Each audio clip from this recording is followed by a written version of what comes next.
आज की कहानी कानों से नहीं दिल से सुनिए। सारे काम छोड़कर सुनिए। मैंने अपना सब कुछ खो दिया। मेरा परिवार जो मायके से था वो भी और जो ससुराल से बना वो भी। मेरा आत्मविश्वास, मेरी डिग्रियां रखी की रखी रह गई। मैंने जीने की इच्छा छोड़ दी और सबसे ज़्यादा अपनी खूबसूरती कहाँ चली गई पता नहीं चला। मैं अपना सब कुछ हार बैठी एक रिश्ते पे।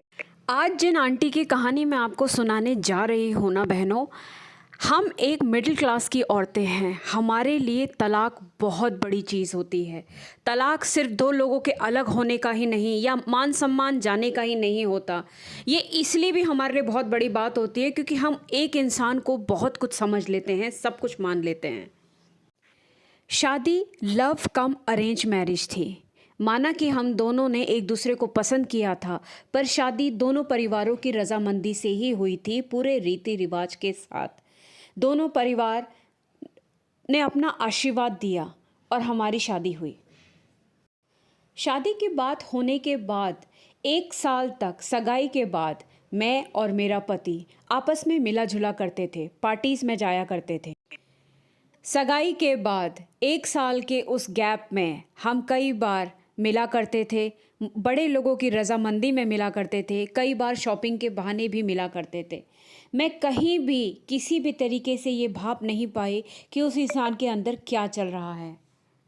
दिखने में शरीफ, प्यार से बात करने वाला, बड़े और छोटों की इज्जत करने वाला, मेरा ख्याल रखने वाला, बीमारी में मुझे पूछने वाला इंसान, अचानक शादी के बाद ऐसा क्या हो गया था, मैं इस चीज़ को कभी नहीं समझ पाई। वो शादी किसके लिए वरदान नहीं होती जहाँ पे आपका पसंदीदा लड़का आपके घर वालों को भी पसंद आ जाए और दोनों रिश्तेदारों, दोनों परिवारों के बीच में रजामंदी से शादी हो जाए। ये किसी ड्रीम वाली शादी से कम नहीं थी। अब शादी का दिन आ गया था। रात की बारात थी तो सुबह से बारातियों के रुकने के लिए मेरे पापा ने होटल का इंतज़ाम किया। होटल में नाश्ते में किसी तरीके की कमी हो गई और 2-4 और गलतियां निकल आई थी। इस गलतियों के कारण मेरे होने वाले पति ने, जो शाम को बारात लेकर के आ रहा है, उसने मुझे फ़ोन किया और फ़ोन करके मेरे बाप को माँ की गालियाँ दी। वो दिन पहली बार था जब मैंने उसका एक अलग ही रूप देखा। शादी सर पे थी, 2 घंटे बाद बारात आने वाली थी। घर पे भजन कीर्तन चल रहे थे, लेडीज संगीत चल रहा था और मेरे हाथों में मेहंदी लग रही थी और थोड़ी देर बाद मुझे हल्दी के बाद नहलाने जाने वाला था। और मैं कान में फ़ोन लगा करके अपने होने वाले पति की गालियाँ सुन रही थी जो वो मेरे बाप को दे रहा था। मैं हिल गई अंदर से। शायद वो मेरे आने वाले वक्त की दस्तक थी। घर के बाहर, फ़ोन के बाहर बहुत शोर था, गाने बज रहे थे, सब कुछ था, लेकिन अंदर एक सन्नाटा बन गया। शादी संपन्न हुई। दूसरे दिन 6 बजे मेरी विदाई हो गई। विदाई के समय में मैं गाड़ी में अपने पति के साथ बैठी थी, जिसमें 4 और लड़के बैठे थे जो मेरे पति के दोस्त थे। किसी को मेरी परवाह ना होते हुए वह गाड़ी में गंदी गंदी गालियां बक रहे थे और मेरे ही सामने सुहागरात की बात, दारू की बात और बाकी अलग गांजे तक की बात चल रही थी और मेरी शादी को अभी 1 दिन भी नहीं हुआ था। बहुत दूर चलने के बाद फ्रेश होने के लिए सब लोग उतरे। चारों दोस्त नीचे उतर गए थे तो मैंने अपने पति को खींच के बिठाया और मैंने उनसे कहा, आपको क्या हो गया है? आपके दोस्त गाड़ी में मेरे रहते कैसी बातें कर रहे हैं? मेरे पति ने मेरा लिहाज ना करते हुए मुझसे छूटते ही बोला, क्या तुझे इन चारों के साथ सुहागरात मनानी है? तो तुझे क्या लेना देना है? ये क्या बोल रहे हैं? शादी के 1 दिन पहले हुए हादसे और बारात वाले हादसे से मेरे दिमाग से ये सारी चीज़ें निकल रही थी कि मेरी नई नई शादी हुई है, मैंने कुछ अरमान फूटे थे या कुछ मुझे एक अच्छी फीलिंग जो थी वो मैं भूल गई थी क्षण भर के लिए, और मैं इसी में फंस गई थी कि हो क्या रहा है। यकीन मानो बहनों, मैं शादी के बाद पहली बार अपने ससुराल को देख रही थी, अपने होने वाले घर को देख रही थी, लेकिन नई बहू की स्वागत के लिए वहाँ पर ना घर सजाया गया था, ना किसी तरीके की चहल पहल थी, ना गाने बज रहे थे। बस एक कोने में 4 बुढ़िया औरतें अपना आपस में भजन कीर्तन कर रही थी। सुबह से दोपहर हो चुकी थी। मेरे कमरे में कोई नहीं था। मुझे किस कमरे में बिठाया था मैं नहीं जानती। कुछ-कुछ लड़कियां, औरतें आ रही थीं, देख रही थी और जा रही थी। मैं भूखी थी और मुझे बाथरूम भी आया था। मेरे पति का कोई अता-पता नहीं था और ना ही मैं किसी से बात कर पा रही थी। पूरा दिन एक कमरे में जहाँ पे लाइट नहीं थी और मैंने एक भारी जोड़ा पहना हुआ था, बाथरूम आई थी और मैं खाली पेट भी थी। 3 बजे करीब 2 लड़कियाँ मेरे पास आई और वो मुझे लेकर के किसी कमरे में गई। मैंने उनको कहा मुझे बाथरूम जाना है। उन्होंने कहा ठीक है, आपको लेके चल रहे हैं, आपको नहाना धोना है और कपड़े भी चेंज करने हैं, फिर आपको खाना मिलेगा। मेरे साथ 2 लड़कियां लगा रखी थी। मैंने अपने कपड़े निकाले और कपड़े निकालने के बाद मैं बाथरूम गई और मैं वहाँ से नहा धो के फ्रेश होकर के निकली। मैंने उसमें से एक लड़की से पूछा कि आपको आपके भैया पता है कहाँ हैं? उसने कहा कि पता नहीं भाभी, वो तो सुबह से अपने दोस्तों के साथ बाहर गया हुआ है, हमें भी नहीं पता। और यूं ही देखते देखते मेरी फर्स्ट नाइट की बारी आई। मुझे पता नहीं किस कमरे में फेंका था बहनों, मैं नहीं जानती, पर वो बहुत गंदा स्टोर रूम था जहाँ पे बारात में इस्तेमाल होने वाले आलू, चावल, धान और लेन देन की चीज़ें बुरी तरीके से फैली हुई थी और उसके बीच में एक फटा हुआ गद्दा बिछा रखा था। उस कमरे में पंखा भी नहीं था और जाले लगे हुए थे। मैं उस कमरे को देख करके घबरा गई और शायद वो मेरी मानसिक परेशानियों की शुरुआत हो चुकी थी। उस रात जब मेरा पति मेरे कमरे में आया तो मैंने उससे कहा कि ये सब क्या है? ये कौन सा कमरा है? यहाँ गर्मी हो रही है और यहाँ पे कुछ भी नहीं है। उसको ये सब चीज़ शायद पहले से पता थी। उसने चीज़ों को दबाने के लिए शादी की पहली रात मुझ पे हाथ उठा दिया और कहा कि ज़्यादा बोलने की ज़रूरत नहीं है, हमारे यहाँ ऐसा ही होता है। मैं कहीं अंधेरे कमरे में जा रही थी, बिना किसी पते के, बिना ये चीज़ जाने कि इसका अंजाम क्या होगा।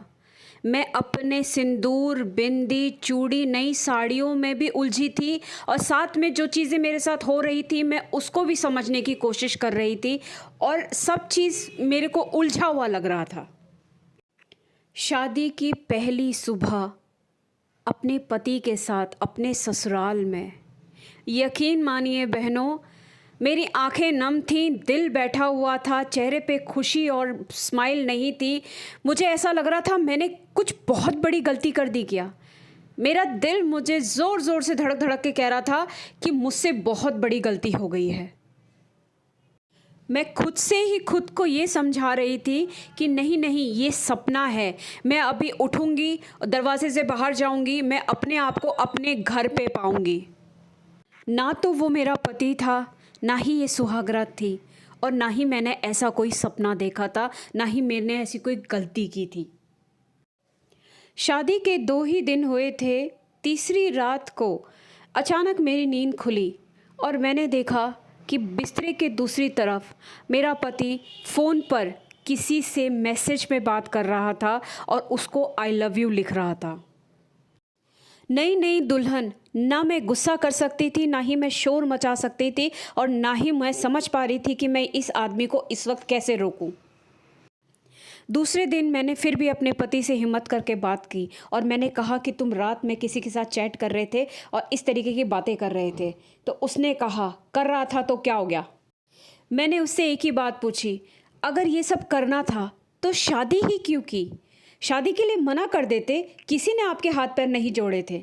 इतने सालों का साथ, इतने साल हम शादी सगाई के बाद भी 1 साल तक हम लोग रहे, आपने क्यों नहीं मना किया? मेरी बातों को बिना जवाब दिए कमरे से बाहर चला गया। सुबह सुबह 4 से 5 बजे के कॉल का सिलसिला चालू था। शादी को 10 दिन हो चुके थे। मैंने अब सास को बताने की सोच ली थी। कसम से दोस्तों, बहुत मुश्किल था मेरे लिए अपनी सास से इस बारे में बात करना, क्योंकि हमारी लव मैरिज थी और हमने उसे अरेंज बनाने के लिए दोनों परिवारों को मनाया भी था। अब मैं इस तरीके की कोई भी बात अपने पति को लेकर के 10 दिन के अंदर करती तो मेरे ऊपर बहुत बड़ा लालछन लगना था और वो हुआ भी, पर मैं रुकी नहीं। मैंने अपनी सास को कहा कि मैंने आपके बेटे को सुबह 4 बजे किसी और से बात करते हुए देखा है। तो मेरी सास ने कहा, सास ने कहा तुम्हारा दिमाग खराब हो गया है और वैसे भी करता भी है तो करने दो। तुम दोनों की लव मैरिज हुई है, तुम दोनों ने एक दूसरे को जान परख के ही शादी की है ना। आजकल बड़े बुजुर्गों को कौन पूछता है, तो अभी मैं क्या कर सकती हूँ। सास की बातों से एक चीज़ तो बिल्कुल पता चल रही थी कि उन्हें बहुत अच्छी तरीके से पता था कि उनका बेटा क्या कर रहा है। उनका बेटा 2-3 जिंदगियां खराब कर रहा है, वो जानती थी। मैंने अपनी सास से इस बारे में बात की। ये जान करके मेरे पति को बहुत गुस्सा आया और वो चीखता चिल्लाता हुआ कमरे में आया। पर इसका मैं एक चीज़ आपको बता देती हूँ कि मेरी हर एक गलती का वो बहुत बड़ा फ़ायदा उठाता था। वो चाहता था कि मैं कुछ ऐसी गलतियाँ करूँ जिससे कि वो बाहर अपने मतलब की चीज़ें कर पाए। इससे उसको ये फ़र्क नहीं पड़ा कि मेरी बीवी ने मुझे किसी के साथ पकड़ा। उसने इस चीज़ का फ़ायदा ये उठाया कि वो अपने दोस्तों के साथ बाहर गया और गांजा पी करके आया। शादी के महीने भर में ही मेरी परिस्थिति ऐसी हो गई थी कि मैं शांत रहना शुरू कर दिया था और मेरी दिल की धड़कनें अचानक तेज़ हो जाती थी, अचानक धीरे हो जाती थी। पागलपन के दौरे जिसको कहते हैं। बहुत बुरा हाल था, बहुत बुरा हाल। मुझे मन ही मन ये महसूस होता था कि मैं पागल हो रही हूँ। मुझे कोई बचाओ यहाँ से, कोई निकाल लो मुझे यहाँ से। मेरी शादी के 3 महीने बाद ही उनके एक दोस्त की शादी थी। शादी के लिए उनको बारात में 3 दिन के लिए बाहर जाना था। 3 दिन बारात में बाहर जाने के लिए उन्होंने घर से जानबूझ के लड़ाई करके अपने 3 दिन फ़ोन बंद रखे। और उन 3 दिनों में मुझे ये पता चला कि जिस लड़के की बारात में वो गए थे, उसकी साली के साथ मेरा पति 3 दिन तक सुहागरात मना रहा था। पता है बहनों, यहाँ मैं एक बात आपको कहना चाहती हूँ कि मेरे पास ये सब चीज़ें तुरंत तुरंत कैसे आती थी, कैसे मुझे पता चल जाता था। कुछ तो मेरे दिल की इंट्यूशन थी, कुछ तो मेरे दिल का कहना था, और दूसरा ये था कि मेरे पति ने कभी भी मुझसे कोई भी चीज़ छुपाना ज़रूरी नहीं समझा। उसके लिए ये रिश्ता होने ना होने के बराबर था कि पता चल भी जाएगा तो मेरा क्या बिगाड़ लेगी, मेरा क्या उखाड़ लेगी। उसने कभी छुपाने की कोशिश नहीं करी। फ़ोन में बिंदास लड़कियों के फ़ोन आते थे पर वो कभी नहीं छुपाता था। मैं एक ही सवाल उससे बार बार पूछती थी कि जब तुझे मुझ में इंटरेस्ट ही नहीं था, जब तुझे शादी करनी ही नहीं थी, जब तेरे को यही सब चीज़ें करनी थी, तो तूने शादी के लिए हाँ क्यों कहा। मना कर देते। मैं कुछ टाइम रोती, शायद कुछ टाइम दुखी होती, लेकिन ज़िंदगी भर के लिए ये दुख मुझे नहीं मिलता। पर मुझे कोई जवाब नहीं आता था सामने। ऐसा लगता था जैसे किसी की ज़िंदगी बर्बाद करना उसके लिए खेल था। मैं मायूसी की तरफ बढ़ रही थी और इसी में ही एक दिन मैंने अपने घर काम करने वाली औरत को अपने पति के साथ बाथरूम में नहाते हुए देख लिया। घर में उस वक्त कोई नहीं था। दोनों नहा रहे थे साथ में पीछे वाले बाथरूम में। मैंने दोनों को साथ निकलते हुए देखा। बाथरूम के अंदर से दोनों की अश्लील आवाज़ें आ रही थीं। मैंने खटखटाया दरवाज़ा। मुझे घुटन हो रही थी, मुझे तकलीफ़ हो रही थी। मुझे देखते ही नौकरानी बाहर भाग गई और मेरा पति बिल्कुल शांत चेहरे में एक शैतानी हंसी लेकर के बड़े ही आराम से बाथरूम से बाहर निकला। वो नंगा था। मैं बाहर से तो चुपचाप खड़ी थी, लेकिन अंदर से मैं चीख रही थी, घुटन महसूस कर रही थी, मारने का मन कर रहा था।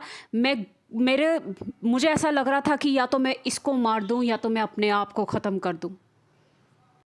मेरे अंदर बदलाव शुरू हो चुके थे। मैं कई कई घंटों तक रोती थी। मैं रोते रोते रोते इतना गहराई में रोना शुरू कर देती थी कि मेरी सांसें उखड़नी शुरू हो जाती थी। रोते रोते सो जाती थी और उठने के बाद फिर रोती थी। मैं छोटी छोटी चीज़ों में रोना शुरू कर दिया था। मुझे समझ में नहीं आ रहा था कि मैं इतना क्यों रोती हूँ। आंखें बंद होती थी, सोती थी, पर तब भी दिमाग चलता रहता था। दिमाग में पूरा दिन उल्टे सीधे ख्याल आते थे और मैं एक ही सवाल पूछती थी, जब शादी करनी नहीं थी तो की क्यों। मेरी सास ने इन सब को जादू टोने का नाम दे दिया। मुझसे जो जैसा कहता था, जैसा करवाता था, मैं वैसा ही करती थी।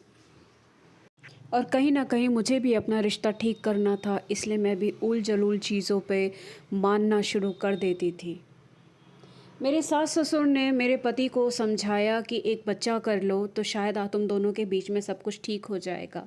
पर एक बच्चा हमारी ज़िंदगी नहीं ठीक कर सकता था, क्योंकि इसमें जो प्रॉब्लम थी वो मेरे पति की अय्याशपंती की थी, लड़की बाजी की थी। उसमें बच्चा आके क्या करता, पर मैं तो अपने सेंसेस में थी ही नहीं।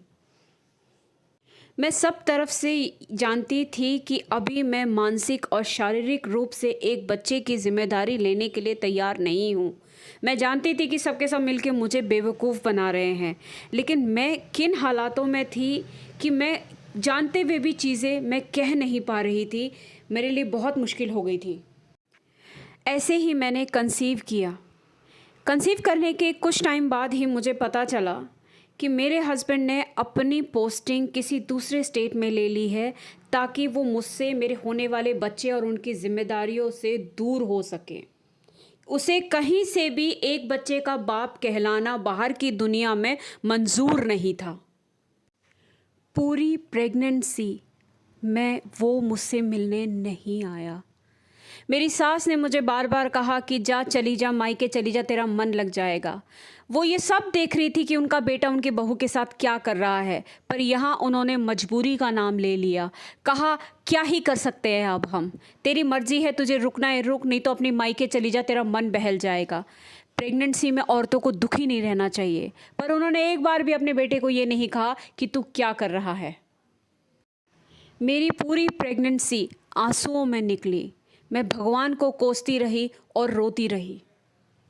और ऐसे ही मैंने हॉस्पिटल में अपने सास ससुर के बीच मैंने एक बेटे को जन्म दिया। बेटा पैदा होने के 15 दिन बाद वो आया।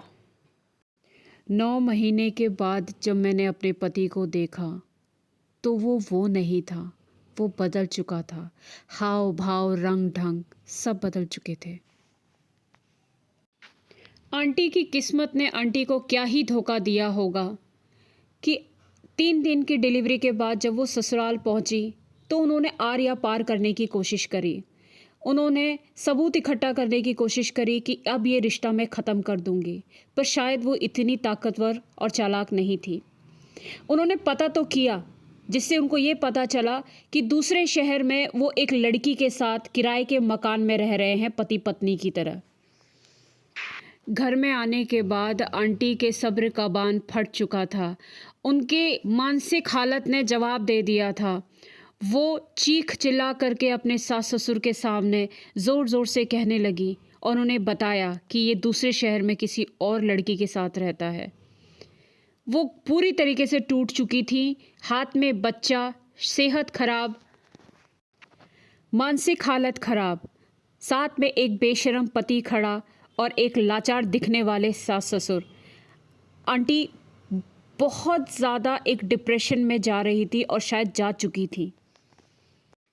यहाँ मैंने किस्मत ख़राब होने की बात कही क्योंकि आंटी ने सोचा था कि इस बार वो हिम्मत करेंगी और रिश्ते से अलग हो जाएंगी, पर वो मानसिक तौर पे इतनी टूट चुकी थी कि अब वो खुद में ही नहीं थी।